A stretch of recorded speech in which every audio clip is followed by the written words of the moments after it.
Like me, you've probably spent far too much time and money chasing international adventure. Nightlife in Bangkok, beaches in Bali, history, culture, nature in Europe. But some of those experiences you've been travelling around the world for can actually be found closer to home. I'm 55 kilometres west of Sydney's CBD in Penrith. For years, this place was nothing more than a commuter hub, so far removed from the real world that it had its own phone code. But now, with more than $2 billion invested into infrastructure like the Western Sydney Airport, and into lifestyle and hospitality, Penrith has rebranded itself as Adventure City, where river walks, inland beaches, major events and a growing nighttime economy offset the stunning Blue Mountains backdrop. So I'm here to discover what you can do and the lifestyle that you can live in one of Western Sydney's most prominent suburbs.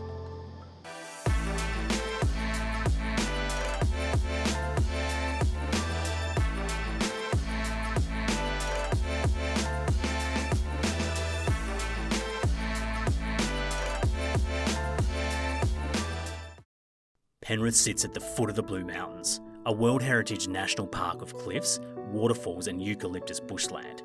But as spectacular as the Blue Mountains are, nature starts in Penrith. When locals need an escape from urban life, they head to the Great River Walk.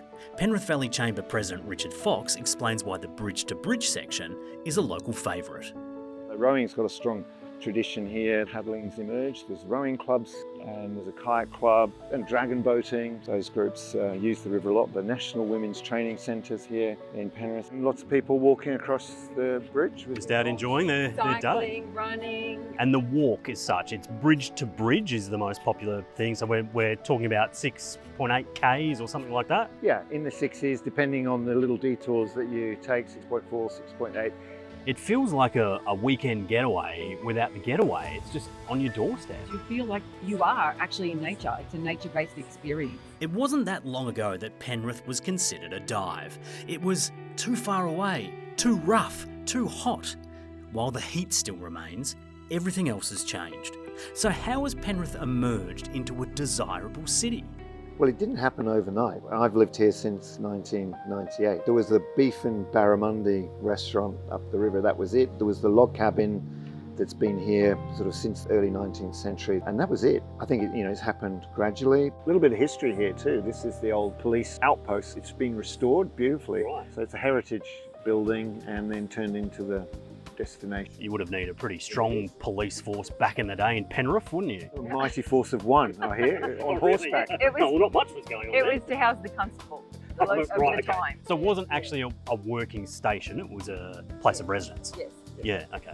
Which is not a bad place to live if you're a cop. Yeah. Where did that change come from so people can get a sense of how you turn the image of a place around? It was local government, state government and federal government that invested in creating that public space around the river. So I think people recognised the river more and what the river could bring as a draw card to the community. It's quite unique. The suburbs grew out, then more and more people moved into this part of Sydney. And this infrastructure here, that's been a game changer. That's connected, each side of the river and people come from all around Western Sydney to Penrith now because of what's around. You can have a coffee, you can have something to eat. What is this drink? Because if I had my time again, I would have gone for that because it's bloody hot and it looks refreshing. And welcome to Penrith. It is bloody hot. This is my favourite refreshment, straight up watermelon juice. People outside of Penrith or the general area, do you think they know what you've got here and what they have close access to?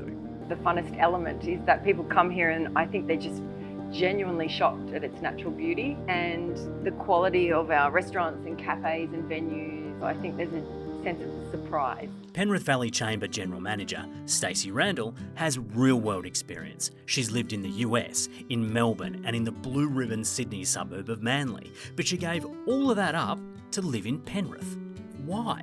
Initially what brought me here is that I was priced out of Sydney. But what keeps me here is that genuine sense of community. And I think people here are quite connected. During COVID, I think this loop was a saviour to so many people. Definitely. They could get out. And I'd walk around the river or I'd walk into the mountains or I'd kayak. The river is it's a soulful place for everybody. Close to the city, but you're in a a special place. That's why I say it's soulful and spiritual even. The river is now a genuine anchor point for our community, I think, and you'll see that there's a lot of people accessing it and leveraging it in different ways. So it's a genuine, beautiful asset for us. Talk to me about some of the things that are coming down the pipeline. What have you got planned for the area? Well, we've got a big airport happening this year. So later in 2026, Western Sydney International. That's a game changer. There's going to be a massive project, which is going to mean that when you come and visit us here in Penrith, you can not only get in the water and go to the beach, but you can also snow ski. Well, because that's what's needed when it's bloody hot, isn't it? No, legitimately, it would be cold in there, right? Yeah. So talk me through that. Winter Sports World, so that's on the strip of land close to the river. It's huge. This is a crazy entrepreneur who's had the idea, right? Yes, it's been well founded. A lot of research has gone into it. So it's possibly the only place in the world where you can swim and ski in the one day and in a matter of minutes. Someone did mention that there are other places in the world, but our focus is currently here, so... I don't know of them, so we'll just say Penrith is the only one. Sydney's still always there, and it's an amazing, beautiful city, and we encourage everybody to enjoy and experience it. Such a fence sitter. But what we want people to do is get out of the airport. You should be in politics, you just don't offend anyone. Oh no, I do. We want people to get out from the airport and turn left. Yeah, not naturally think, oh, I've got to head straight to the city.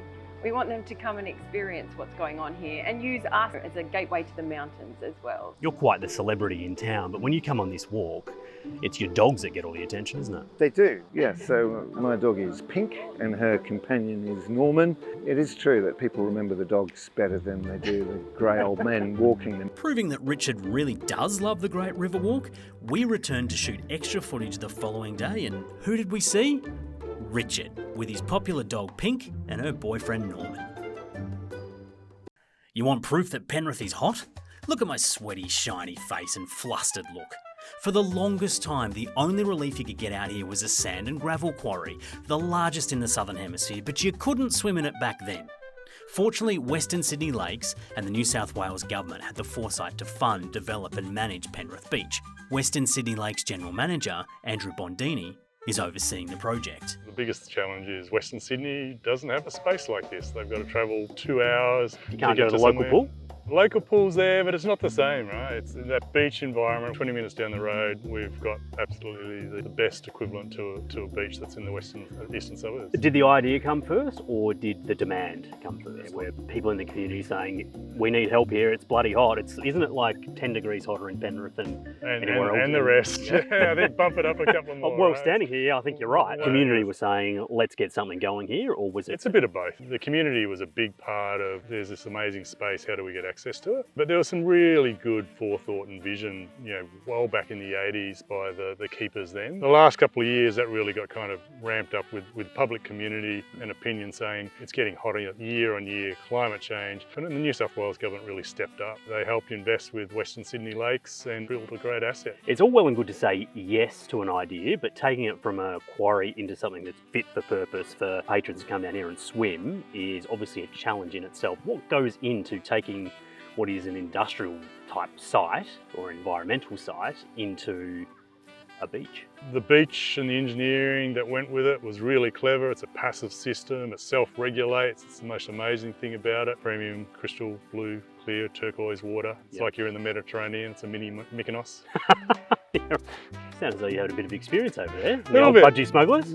Oh, I don't know about the budgie smugglers. But, well, if you can't do it over there, you can't do it here. And trust me, I might the scare audience people. don't want to see that. This sounds really clean, isn't it? Really? So the sand's a combination of, it was generated on site, and part of it's from our Emu Plain site as well. Yep. What's the process of cleaning? Because I did read on the website that you did clean it. It goes through a wash plant, and then it goes through a grading screen. Yep. So that's how you get the fine particles consistent. So it takes out all the lumpy bits. It's beautifully soft, because you would think it is an actual coastal beach. Absolutely. Parents will love Penrith Beach.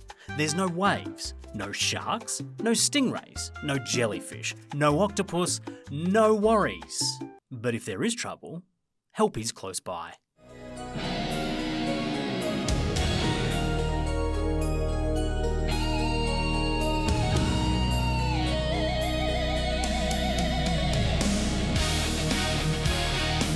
Okay, so we don't have the budget to license the Baywatch thing. But you can see what I'm saying. If you need them, it's good to know Mitch Buchanan and CJ Parker are on site to help. We've had the Bondi crew down. Is that right? In the first year. Yeah, what did they Yeah, think? doing the, oh yeah, no, it was a little bit different. You know, they had to get used to no waves, but you know. In a sense, that's a beauty, isn't it? Because, I mean, look at the young kids. And I'm a parent. I don't like taking her to the beach, even though she loves it, if there are waves. Yeah, you got so, it. Accessibility, it's great. I mean, it's good too. You get down this end of the world, you've got disability access. Soon we'll have Paddle Australia on the water, taking people out on kayak trips and whatnot around the lakes and stuff, so that's to come. Yeah. So that's that, you'll have to come back and enjoy that when that's up and Is that an running. invite? But absolutely, Done. for sure. I expect you to get in the water next time, though. Oh, yes, I'll be there. I'll take you up on that. Until then, you better jump in there and cool off. You look like you're sizzling. My God, yes, I am. Across its first 2 summers, Penrith Beach was bombarded with 330,000 swimmers, yet some people still knock this place. But if your only option is to drive 2 hours one way in 35-degree plus heat just to get to the nearest beach, then a local free swimmable body of water is an improvement on what you didn't have. And it's not finished yet. There's a grand vision for Penrith Beach. It's a big site. You're talking 2,000 hectares. It's about 6 kilometres long. There is a big part of that site that will get turned into tourism, entertainment and recreational. And the beach itself is the tip of the iceberg in what you see. Amenity is really important for the community to have access to water bodies like this. Beyond the beach house, it's boardwalks, tourism, hotels, retail, cafes, restaurants. It's a real place where you can, work, rest and play. I first came to Penrith 20 plus years ago for a journalism assignment. I left thinking I never needed to see the place again. At the time, nobody would have convinced me that Penrith would eventually need a convention centre and 5-star hotel. But here we are, literally. I'm touring one and staying in the other. According to Matt Levy, Chief Commercial Officer at the Panthers Group, both are not so much needed, but are essential. And we've always had business events in Penrith. We have conferences or events or dinners or boxing events would go up to 200 or 300 packs. We actually used a big white tent, we called it a hocker. An actual tent? People. Not really, but it was a big steel structure with a flexible, lasted for 30 odd years, so it did a Yeah, okay, it's not a tent then, yeah. And we wanted to replace that with something a little bit more up spec, so we built the Western Sydney Conference Centre here, which is a 1,000-person conference centre. So it helps us grow that M&A business, and it has grown. We were doing about $4 million a year in 2019, and this year we'll do about 9.5. Wouldn't mind some of that if you don't mind. Yeah, mate. Yeah, done. By Yeah, all means. grease my palm. No problems at all. So what's the process? How do you convince a big corporate or someone wanting an event to come out to Penrith? We're 45 minutes from the CBD, so we're not as far away as people think. We've got an acre of lawn out there that can be activated, depending on what the business wants as well, and when they have their conferences, they bring their people together. But the advantage for us is that ability to be able to offer the free parking, the integrated accommodation. Within the precinct here, there's some opportunities for team building and there's some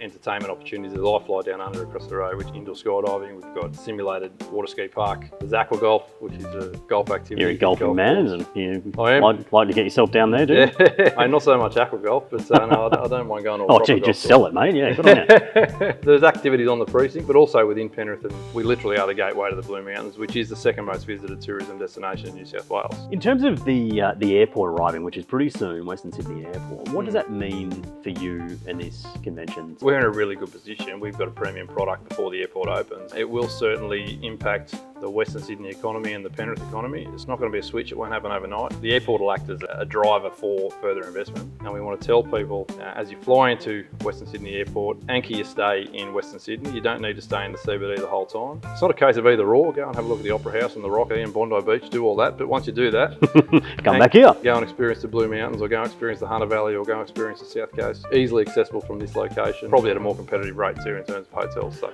Speaking of which, if you do want to anchor yourself here, you can do that at the Pullman, which is just next door, and I'm staying there at the moment, and it is magnificent. It is lovely. The Pullman Sydney Penrith is a little opulence in the middle of suburbia. The architecturally designed curved building, inspired by the local Nepean River, offers more than 150 upscale rooms, a wellness facility, cafe and restaurant. You feel the luxury immediately. The buffet breakfast was the perfect start to a filming day, along with a coffee from Tory. And if I had more time, I would have chiselled this rig in the elite athlete gym before Penrith Beach. hence why the Rashi was on. And go to dinner at Marcel. It might be a little OTT, but I had zucchini flowers, spanner crab linguine, pork belly, barramundi and a Shiraz, hence why the Rashi was needed. Who would have thought that we live in a world where Penrith needs a 5-star hotel? Doesn't that just signify everything that's happening out this way? We know that the area deserves it. We are passionate Penrith people at Panthers, not just because of our rugby league success, but just because of the community and the role that we know that we need to play. So Penrith deserved 5-star, we knew that we could afford it, and that's why we did it. It's a shift in mentality, it's a shift in perception when people come out. They haven't been here for a long time like yourself, or haven't been here ever. They look around, they look out at the lake or the vista over the mountains, and they just, wow. They do what I did, they go, It ain't half bad out here. That's right, it's not what I expected. You're a resilient bugger if you own a hospitality venue. In New South Wales alone, there have been lockout laws, COVID restrictions, and the rising cost of living in recent times. Mr. Watkins reflects the new reality of hospitality owners, operating as a cafe by day and a restaurant and bar by night to maximise trade and better serve the community. For Jess Jenkins, co-owner of Mr. Watkins, hospitality is a labour of love. That's what it's always about, hospitality. You don't get in it for the money. It's always about our amazing community here in Penrith. Down to earth, they're hard workers. There's no pretense or bullshit, really. If you want to succeed in the restaurant trade, you need great food and drink. Mr. Watkins delivers on both. That is electric. What is it? It's the aviation. Our amazing bartender, Marcelo, is our bar manager. He comes up with all our drinks. This was one? the Juju This thing of Jungle. beauty, the Juju Jungle. Yeah, it's like an acai in a glass. So it's healthy. Yeah, definitely. Okay, good. No So I'm gonna calories try here. it. I like that. Do you want to try this one as well? I will. Why not? Go Eh? for it. That's lovely. That you are spot on the money with that, tasting like an acai. Is this like the biscuit crumb on the Yeah, side? so I think a bit of an apple crumble on the side there. Alright. Well, that's got a kick to it, doesn't it? Yeah. You said before that that's the girls' cocktail. That would flatten a couple of girls. I think if they had too much of that. No, our cocktails strong. definitely have a That'd punch. flatten me. Value for money. You Hey. want to come out and pay for a cocktail and at least You get a want little to taste bit. the food. Exactly. Now, let's talk food. So what do we got? We've got our garlic butter prawns over here with a house-made focaccia on the side. Broccoli with almonds, and there is a little bit of like a corn puree. This one is our This looks good.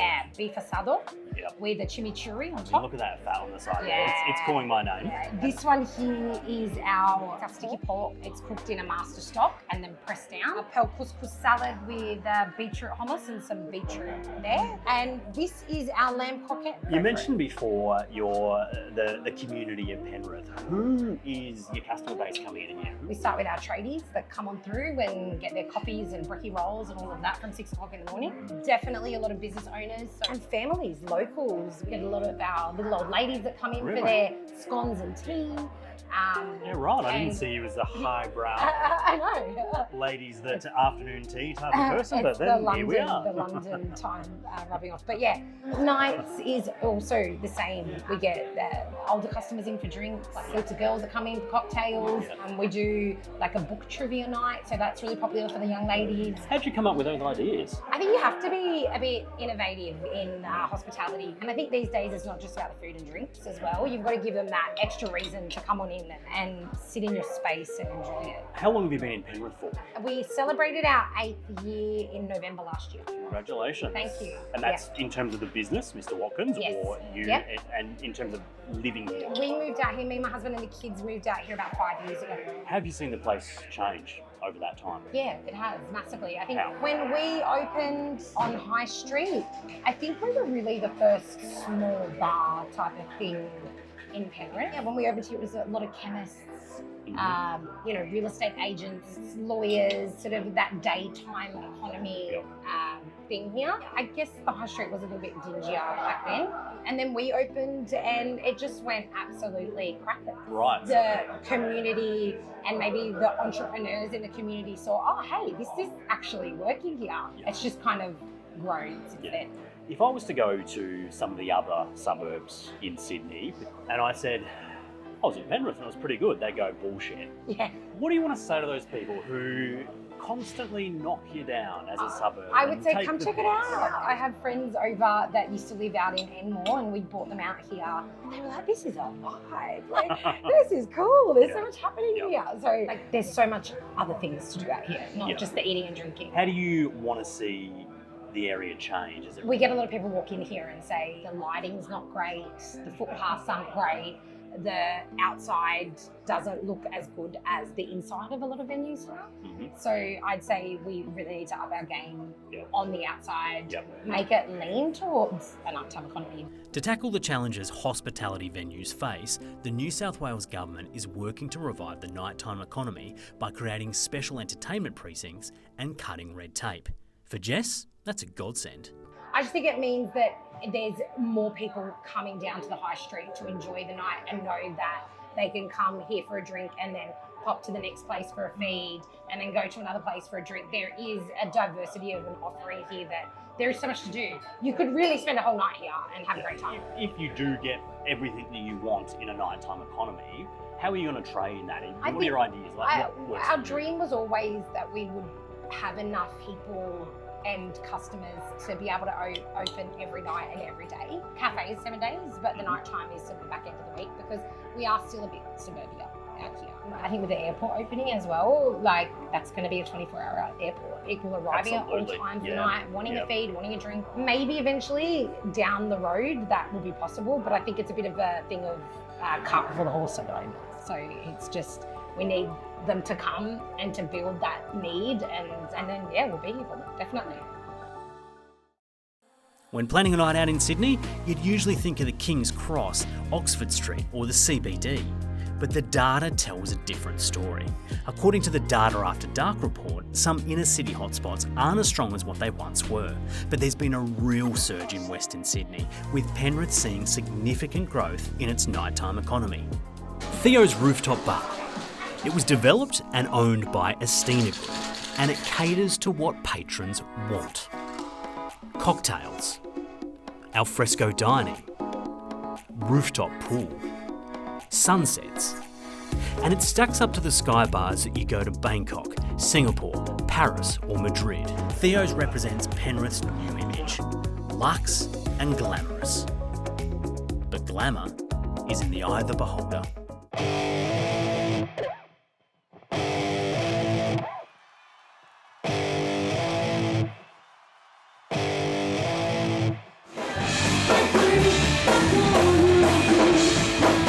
Intense raw energy is still alive and it can be found at Elton John's.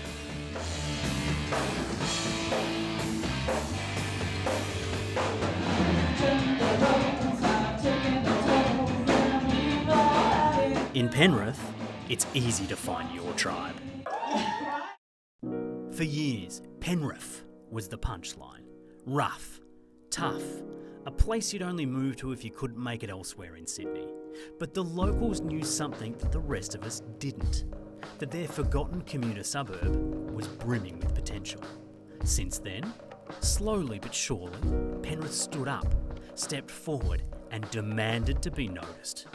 And when the Western Sydney Airport arrives, Penrith draws a line in the inland beach sand. It's projecting to the world that it's now open for business and is a destination in its own right. Why? Because it's all here. Adventure, nature, opportunity, lifestyle. From its Blue Mountains backdrop to its ambitious urban planning and youthful energy, Penrith is redefining what it means to live in Western Sydney.